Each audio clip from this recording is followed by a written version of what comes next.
Analogy क्या है कि दो गांव हैं जो एक खेल खेलते हैं आपस में। जैसे अलग अलग गांवों में कहीं पर पतंग के पेंच लड़ाए जाते हैं। किसी ने सुना भी हो ऐसा कि दो गांव के लोग उनके बॉर्डर पर मिलते हैं और पत्थर फेंकते हैं एक दूसरे के ऊपर।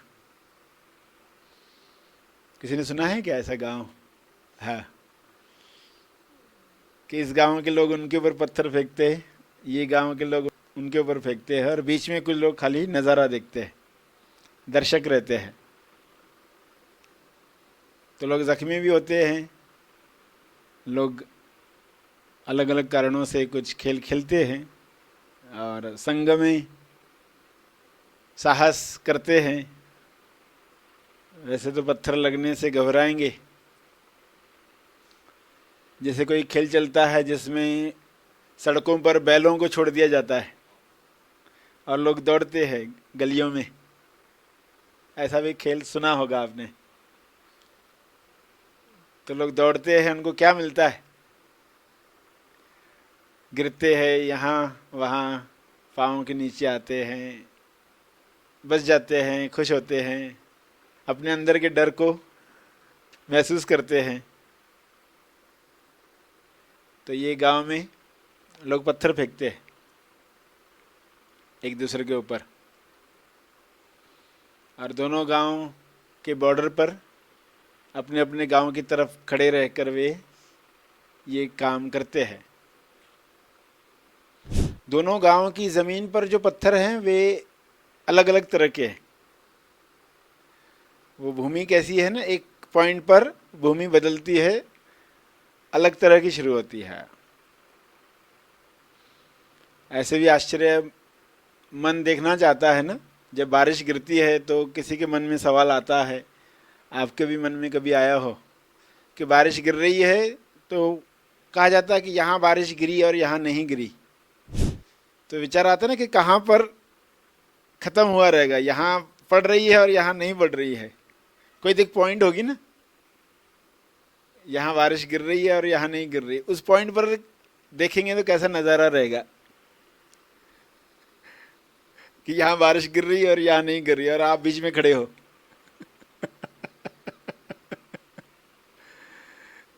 कभी कभी रास्तों पर ऐसे एक्सपीरियंस मिले रहेंगे आपको। बोले अरे अभी तो इतनी बारिश थी और अभी सूखा है पूरा, जैसे बारिश गिरी नहीं है। तो यानी वो पॉइंट होगी जहाँ पर एक तरफ बारिश हो रही है और एक तरफ बारिश नहीं हो रही। तो ज़मीन का टुकड़ा भी कैसा होगा, एक तरफ के पत्थर कैसे है और दूसरे तरफ के पत्थर कैसे है, गुणवत्ता बदल गई। एक गांव के पत्थर कैसे हैं कि जो आकार बदलते हैं, और दूसरे गांव के पत्थर कैसे जो स्थान बदलते हैं। शरस गांव और मनस गांव, शरस गांव है और मनस गांव है। तो पत्थर एक दूसरे के ऊपर फेंकेंगे, इंजर्ड होंगे, मगर कभी क्या घटना होगी कि दोनों पत्थर बीच में टकराएंगे। यहाँ से फेंका गया पत्थर और वहाँ से फेंका गया पत्थर, दोनों टकराएंगे। तब क्या होगा? विस्फोट। तब विस्फोट होगा और उस धमाके में दोनों तरफ के लोग कुछ देर के लिए बेहोश हो जाएंगे। दर्शक वो धुआं देखेंगे, दर्शक वो देख रहे, वे केवल साक्षी है। और ये फिर जो गिरे हैं वापस उठते हैं कुछ समय उपरांत, फिर से वो खेल चलता है। ऐसी एक सीन आपके सामने रखी। और जो गिरे हैं उन वापस उठे हैं, उनमें से कुछ लोगों को फफोले आ जाते शरीर पर, कुछ ही लोगों के, उनको हॉस्पिटलाइज किया जाता है। हॉस्पिटल में उनको मेडिटेशन करने के लिए कहा जाता है।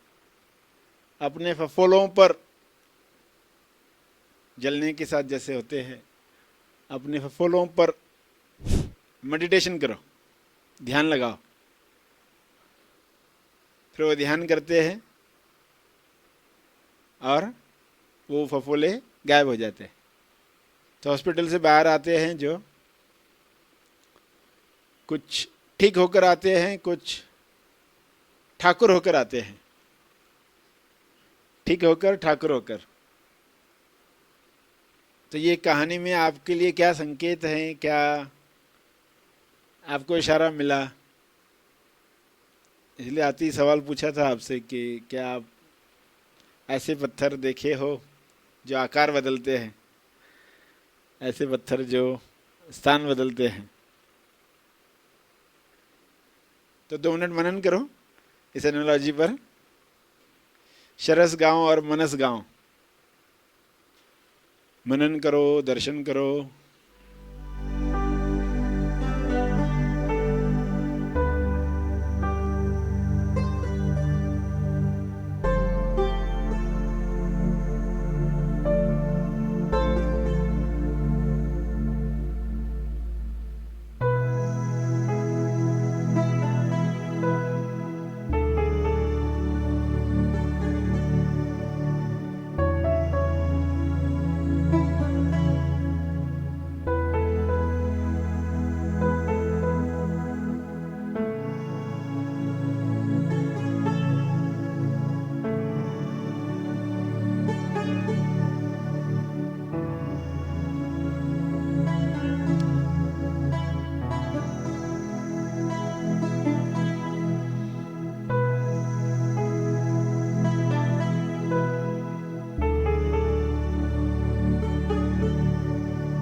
सभी धीरे धीरे आंखें खोलेंगे।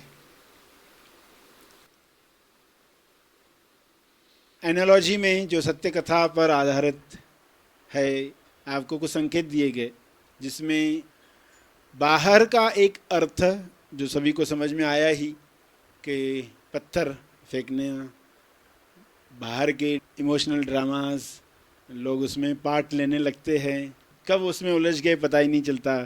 वो संकेत समझ में आया कि उसमें हमें क्यों नहीं जाना है। आंतरिक उसका जो अर्थ है कि शरस और मनस, शरस यानी कि शरीर के साथ, मनस यानी मन के साथ, इन दोनों के बीच में बॉर्डर पर जो स्थान है, जहाँ पर धुएं की लकीरें, जहाँ पर युद्ध, जहाँ पर इमोशंस, जहाँ पर रिएक्शन जागृत होती है। शरीर क्या पत्थर फेंकता है, मन क्या पत्थर फेंकता है, उसमें समझ वाली बात यह है। दोनों गांवों के बीच में कुछ पत्थर टकराते हैं। कभी शरीर का पत्थर मन पर गिरता है, कभी मन का पत्थर शरीर पर गिरता है, मगर जो स्थान है जहाँ पर रिएक्शन आती है इमोशंस के रूप में या दर्द के रूप में, शरीर का जो पत्थर है वो कैसे स्थान बदलता है। कुछ दर्द होते हैं ना, अभी इधर हो रहा था, अभी इधर हो रहा, अभी इधर हो रहा है, अलग अलग शरीर पर हमें महसूस होता है। तो अरे पहले तो इधर हो रहा था तकलीफ, अभी इधर हो रहा है। पर्सन बैठा है ध्यान में तो कितना उसको पता चलता है कि यहाँ खुजलाहट हो रही थी, अभी यहाँ नहीं हो रही, अभी यहाँ हो रही है।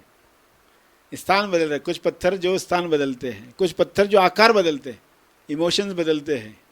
कुछ अलग इमोशन था, अभी कोई अलग इमोशन आ गया, उसका आकार बदल गया, थोड़ा सा लग रहा है, अभी ज़्यादा सा लग रहा है। तो ये दोनों गांवों के बीच में युद्ध हो रही है, और वो जो स्थान जहाँ पर बारिश गिर रही है और नहीं गिर रही है, यानी मन और शरीर के बीच में जो स्थान है, दोनों अपनी तरफ से फेंक रहे हैं। मगर जो देखने वाला तीसरा दर्शक है, ये दोनों तो कर रहे हैं, आप दोनों नहीं हो, आप हो दर्शक की तरफ। तो समझ में आया कि जो दर्शक है, साक्षी, ये खेल को कैसे देखेगा। ये शरीर का पत्थर, ये मन का पत्थर, और दोनों टकरा रहे हैं तो धुआं उठ रहा है। और धुआं भी कैसा है, जो आकार भी बदलता है, स्थान भी बदलता है, आकार भी बदलता है, स्थान भी बदलता है, कॉम्बिनेशन से जब क्रिएट होता है। तो शरीर और मन के कॉम्बिनेशन से क्रिएट हो ही रहा है, और इंसान उनको देख रहा है। दिन भर में जो देख रहा है उसमें मैं ही शरीर हूँ, मैं ही मन हूँ, तो फिर उससे जो क्रिएट होने वाला है दुख ही मिलने वाला है। और वो दर्शक है, अगर उसको क्लियर है तो उसका दुख नहीं मनाते बैठे, ऐसा क्यों हुआ, ये इंजर्ड क्यों हुआ, देखा उसको, आनंद लिया, करने योग्य कर्म क्या है, प्रेरित कर्म क्या है, इस शरीर से क्या करवाना है, वो करते जाएगा। तो ये इशारा समझना है।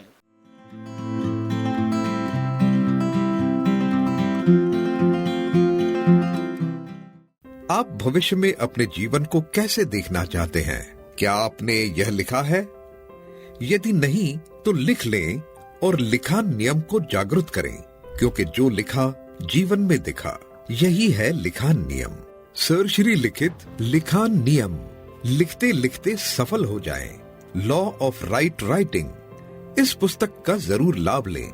लेखन आत्मविश्लेषण, आत्मविकास और सफलता प्राप्त करने का प्रभावी तरीका है। सर श्री लिखित यह पुस्तक न केवल हमें अपने आप को बेहतर समझने में मदद करेगी, बल्कि हमारे जीवन को एक सच्चा अर्थ भी देगी। तो समय न गवाते हुए आज ही यह पुस्तक ऑर्डर करें। इस पुस्तक को ऑनलाइन ऑर्डर करने के लिए हमारी वेबसाइट है www.gethappythoughts.org या हमें 9011013210 इस नंबर पर कांटेक्ट करें। धन्यवाद।